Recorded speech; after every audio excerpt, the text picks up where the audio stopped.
Literally I am solving this question 5th time. पता नहीं क्या हो जा रहा है, बार बार 4 बार पहले मैं सॉल्व कर चुका हूँ इससे, पर डिलीट हो जाती है बार बार रिकॉर्डिंग। तो ये 5वीं बार है। मैं इस बार डिलीट होगा, फिर 6ठी बार भी फिर करूँगा, करके रहूँगा रिकॉर्ड। तो मैं तो पहले हम क्रिएट पे गए, फिर क्रिएट पे जाके कोने में देखो कई कंपनी लिखा, उस पर दबाया।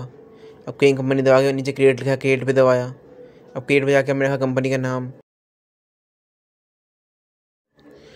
थोड़ा हो सकता है बैकग्राउंड म्यूजिक ज़्यादा यहाँ पे आ रहा हो, क्योंकि यहाँ पता नहीं बहुत अजीब से लोग रहते हैं, रात भर गाना सुनते रहते हैं रात भर। उनके चक्कर में बहुत परेशान रहता हूँ मैं।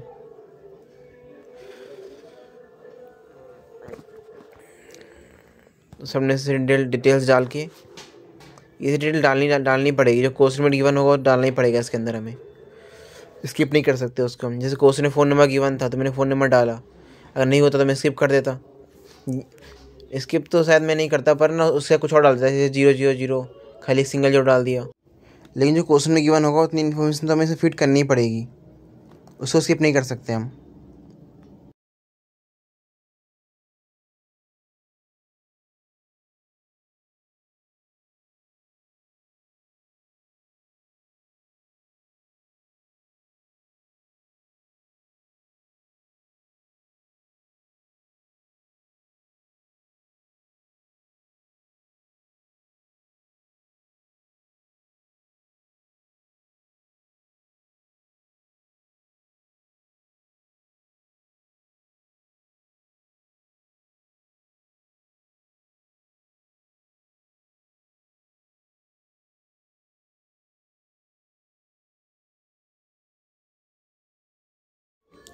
अब देखो सबसे पहले यस कर लेना, दूसरा नो कर लेना। नो करने के बाद देखो यहाँ पे यस लिखा है, डिस्काउंट कॉलम को यस कर लेना। आप में शायद दूसरा नो हो, उसको यस कर लेना। अब यहाँ पर डाल देते हैं हम इसका जीएसटी नंबर जो गिवन है क्वेश्चन में।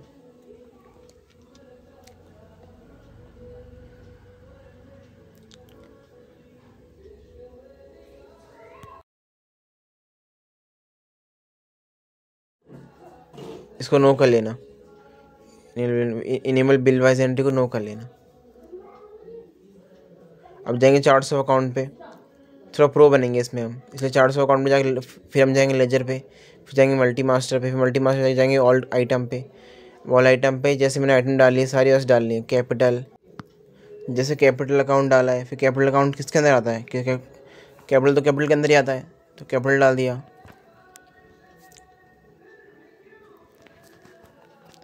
मॉर्टेज लोन होता है हमारा, सिक्योर्ड लोन होता है। मॉर्टेज लोन सिक्योर्ड लोन होता है। लेकिन जैसे मान लो लिखा है मॉर्टेज लोन और ब्रैकेट में लिखा है अनसिक्योर्ड लोन, तो फिर हमें इसको अनसिक्योर्ड लोन की तरह ट्रीट करना है। लेकिन अभी तो कुछ गिवन था नहीं, तो हम इसे सिंपल ट्रीट करेंगे सिक्योर्ड लोन की तरह। और लोन फ्रॉम प्रोमोटर होता है अनसिक्योर्ड लोन, ये तो पता है।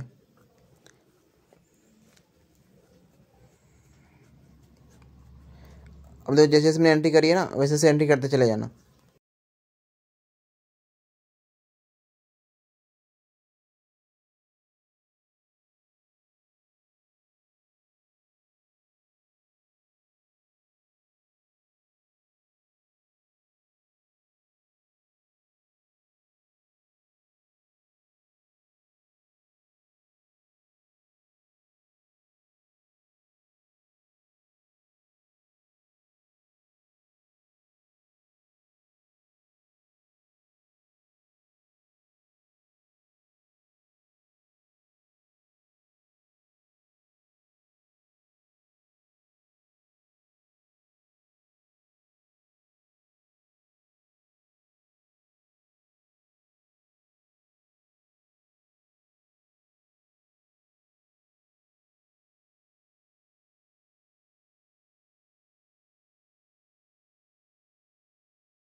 अब देखो क्वेश्चन में गिवन है input CGST and HGST given है 5,000। तो उसकी एंड ट्रीटमेंट क्या होगा, जैसे यहाँ पे लिखा मैंने, इसके बाद जैसे लिखा SBI बैंक के बाद अब तो ये तो ख़त्म हो गया, एसबीआई के बैंक लिखा मैंने इनपुट CGST। अब इनपुट CGST जाएगा ड्यूटीज टैक्सेस के अंदर जाएगा, ड्यूटीज एंड टैक्सेस के अंदर। अब लिखना है से 5,000, लेकिन ना ये ऑटोमेटिक क्रेडिट हो जाएगा, पर इनसे क्रेडिट नहीं करना, डेबिट करना है। तो देखो मैं क्रेडिट को डेबिट कर दिया, DR लिख दिया CR की जगह पे। ठीक है, ऐसे ही एडजस्ट को भी ऐसे ही करना है, ड्यूटीज टैक्सेस के अंदर 5,000 CR से DR कर लेना, डेबिट कर लेना। पता नहीं क्यों करना है, पर अगर सर ने कहा है करना है तो फिर करना पड़ेगा, वरना 2-3 तरीके और होते हैं, लेकिन सर ने हमें यही वाला कहा तो हम यही वाला करेंगे।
अब देखो ये तो हमारा हो गया। अब जाएंगे हम अल्टर पे। हमने देखो इसमें कैश नहीं बनाया, कैश अकाउंट, कैश लेजर नहीं बनाया और प्रॉफिट एंड लॉस नहीं बनाया, क्योंकि वो पहले से प्री डिफाइन होता है टैली के अंदर। देखो पहले से आना है, अल्टर में जाके देखो, लेजर में जाके कैश पहले से था यहाँ पे। अब कैश है हमारा 4,000। वैसे ही प्रॉफिट एंड लॉस भी पहले से इसके अंदर है, तो नीचे लिखा है ना P&L है पहले से इसके अंदर, तो बस P&L है 60,000 हमारा। ऑल्टर में जाके लिख लेंगे हम इसको। अब जाएंगे हम स्टॉक की यूनिट बनाएंगे। पहले इसका प्रोसेस होता है, पहले यूनिट बनती है, फिर ग्रुप बनता है, फिर आइटम जाती है। तो पहले बनाते हैं यूनिट। यूनिट का सिंबल होता है PCS, जो गिवन है क्वेश्चन में, PCS। तो अब लिखना है डिटेल में पीसेस।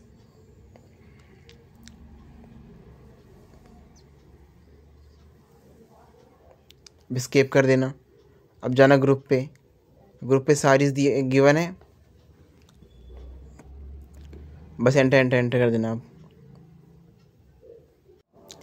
चाहो तो नीचे 0 है ना, उसको 12 भी कर सकते हैं, पर मैंने नहीं किया कि थोड़ा सा अलग आ रहा था ये, पता नहीं सब बच्चों टैली में अलग अलग क्यों आता है। अब फिर जाएंगे चार्ट्स ऑफ अकाउंट पे, फिर जाएंगे स्टॉक आइटम पे, फिर जाएंगे मल्टी मास्टर्स पे, मल्टी मास्टर जाएंगे मल्टी क्रिएट, ऑल आइटम पे जाके फिर हम सीधे आइटम डालेंगे। ये मैंने वीडियो फास्ट फॉरवर्ड नहीं कर रखी है, ऐसी नॉर्मल स्पीड में वीडियो चल रही है, लेकिन मुझे क्या है ना, सब कुछ याद ही हो गया है, क्योंकि मैंने पहले 4 बार करके आ चुका हूँ इसको, इसलिए स्पीड में कर ले रहा हूँ मैं।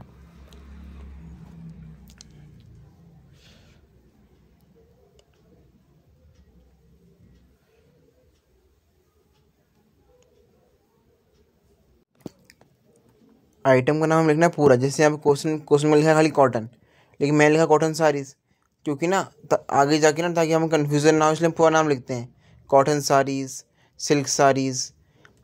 और जैसे कुछ और नाम होगा तो उसको पूरा नाम लिखेंगे। इस तरह से पूरा नाम डिफाइन करना है। जैसे मैंने यहाँ पे कैसे लिखा है, कॉटन कुर्तीज़, खाली कॉटन लिख के मत छोड़ देना। क्वेश्चन में कॉटन लिखा है तो मैंने कॉटन लिख के छोड़ दिया खाली, ऐसा मत करना।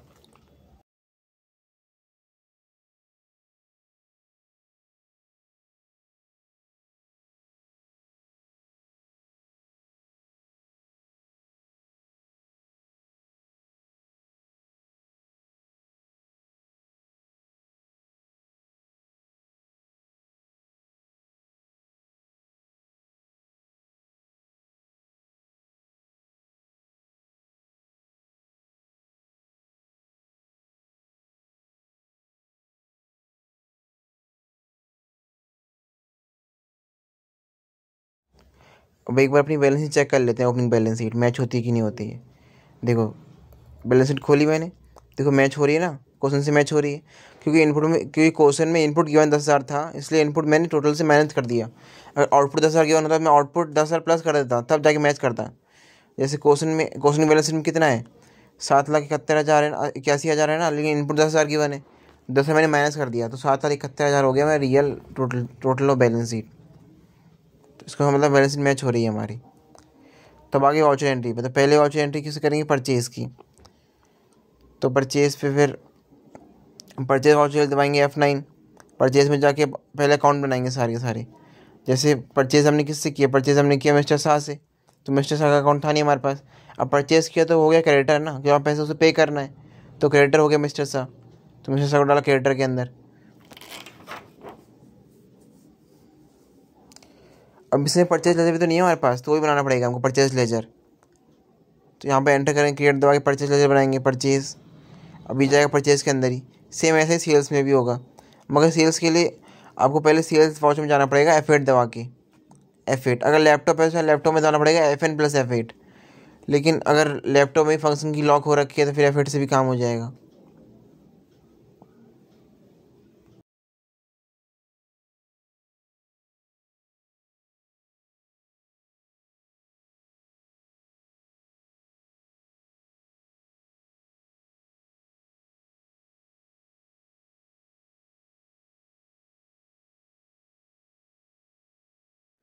अब यहाँ पे देखो क्वेश्चन में बहुत जगह पे लिखा हुआ है एक्सक्लूडिंग GST।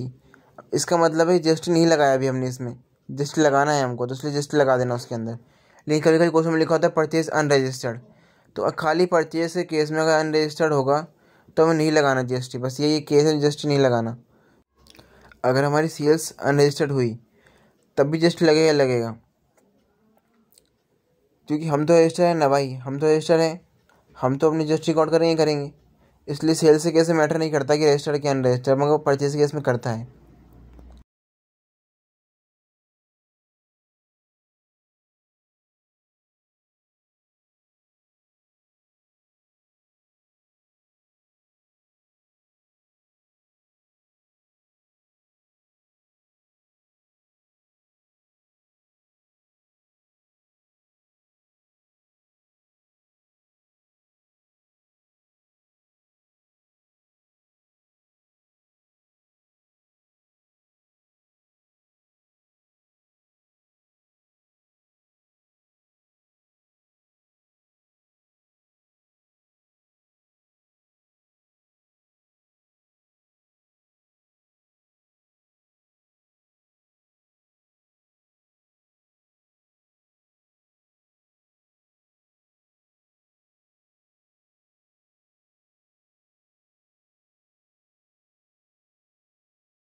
यहाँ पर गलती से मैंने मिस्टर गिल को ड्यूटी टैक्स के अंदर ले लिया, लेकिन उसको लेना है सेनेट डेटर के अंदर, लेना सेनेट डेटर के अंदर, ड्यूटी टैक्स में मत लेना उसको। तो बाद में ठीक कर लिया सॉल्ट पर जाके मैंने।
ऐसे देखो मैंने मिस्टर साइकिल को लिया है डेटर के अंदर, क्योंकि सेल्स किया हमने उसको, तो ऑटोमेटिक डेटा बन गया ना हमारा, इसलिए।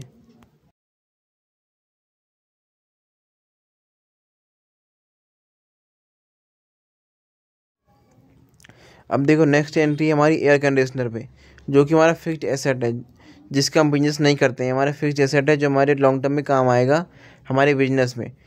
तो इसलिए जब अगर हमने लिखा होता, कुछ नहीं लिखा होता किस पार्टी से ख़रीदा, कुछ नहीं लिखा होता, और या तो लिखा होता कि हमने कैश में ख़रीदा है, तो हम डायरेक्ट एंट्री कर देते पेमेंट वाउचर में। लेकिन अब यहाँ पे तो भाई पार्टी का नाम लिखा है यहाँ पर, तुम समझ गए कि भाई यहाँ पर क्रेडिट सेल पे। यहाँ पे 3 एंट्री होगी इसकी। एक तो हुई जनरल वाउचर में कि हमने बस ये ख़रीदा, हमने क्रेडिट पे ख़रीदा, इसलिए हम जनरल वाउचर में इसकी एंट्री कर रहे हैं। Air conditioner debit 50,000 to Vijay sales 50,000। अब दूसरी होगी लोन लेनी, जब लोन लेंगे तो वो एंट्री होगी रिसिप्ट वाउचर में, bank loan to Punjab to ICICI bank. तीसरी होगी पेमेंट की entry, Vijay sales to ICICI bank. 3 entry हो जाएगी इसकी।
अब यहाँ मिस्टर साहब को हमने पेमेंट करी, अब पेमेंट में हमें जीएसटी भी इंक्लूड करना है, इसलिए यहाँ मैंने अमाउंट लिखा है 3360 लिखा है, इसलिए यहाँ पे मैंने अमाउंट 3 मत लिख देना खाली।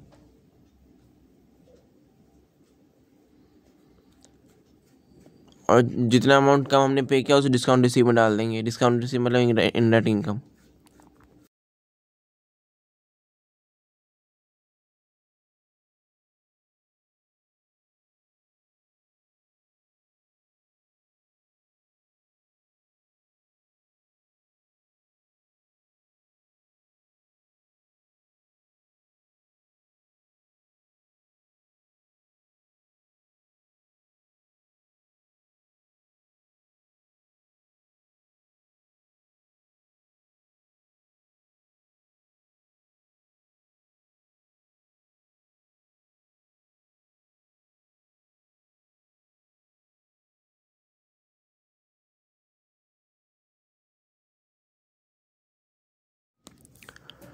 अब मिस्टर शकील से रिसीव तो 1,38,000 ही हुआ है, लेकिन जीएसटी इंक्लूड करके मिस्टर शकील से रिसीव होना चाहिए था, हमको होना चाहिए था 1,51,200, लेकिन हमें 1,38,000 रिसीव हुआ है खाली। इसका हम डिस्काउंट हमें दे दिया है, तो डिस्काउंट अलाउड का बनेगा इनडायरेक्ट एक्सपेंस में, डिस्काउंट अलाउड का वो ऑटोमेटिक अमाउंट फिल हो जाएगा 17,200।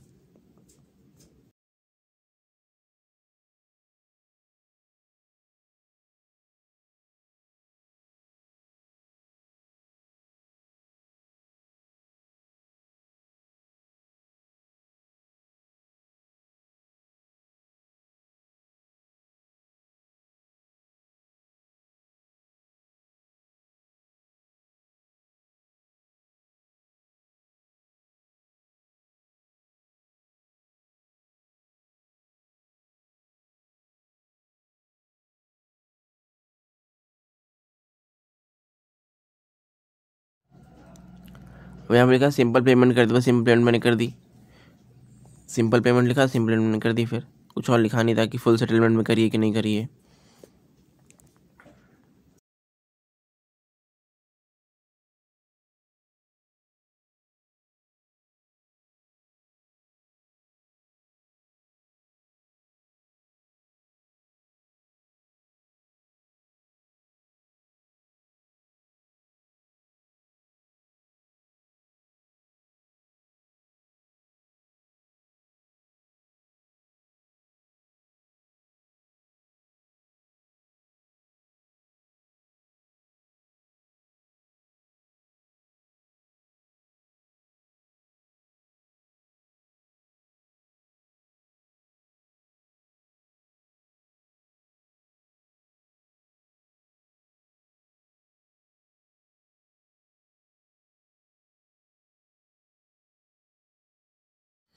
अब पेमेंट की एंट्री कर लेते हैं। पेमेंट में फ्रेट जो होता है वो होता है डायरेक्ट एक्सपेंस, क्योंकि स्पेसिफाई नहीं किया ना इनवर्ट है क्या आउटवर्ड है, तो इनवर्ट में चलते हैं फिर हम।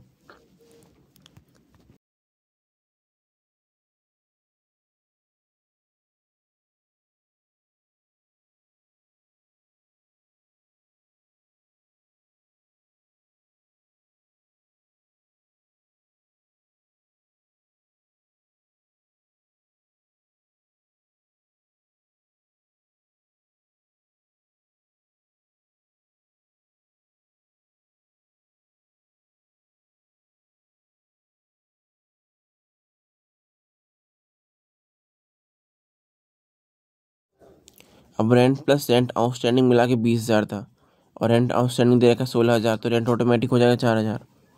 तो रेंट तो हमारे पास है नहीं, तो रेंट का बनाना पड़ेगा हमको, रेंट का अकाउंट और ऑल्ट प्लस सी दबा के बनाना पड़ेगा।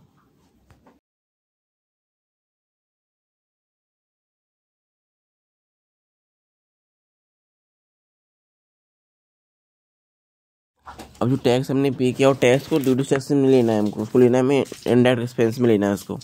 टैक्स हमने पे किया है, ड्यूटी टैक्स में मत ले लेना।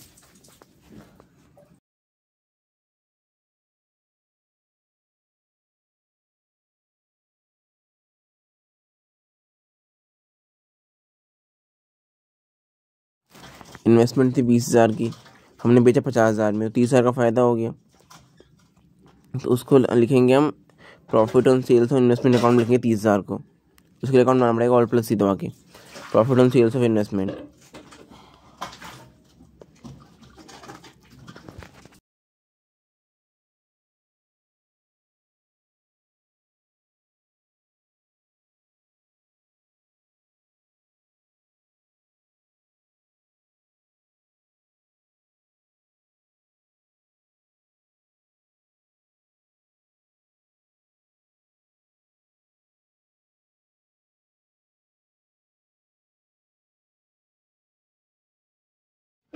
अब डेप्रिसिएशन चार्ज करें 10% का फर्नीचर पे, तो उसके लिए अकाउंट बनाना पड़ेगा depreciation on furniture, indirect expense.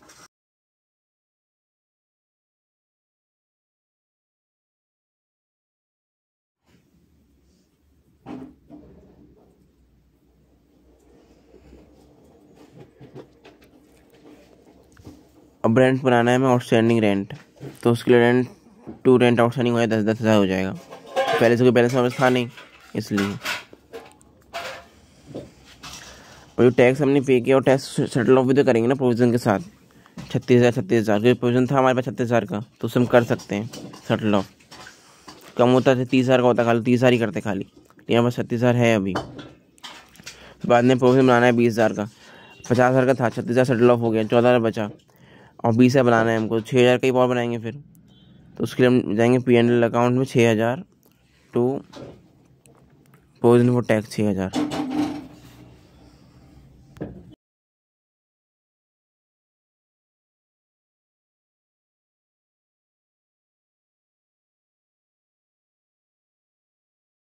Ball plus F1 दबा के एक्सपेंड कर लेंगे बैलेंस शीट, मैच हो गई बैलेंस।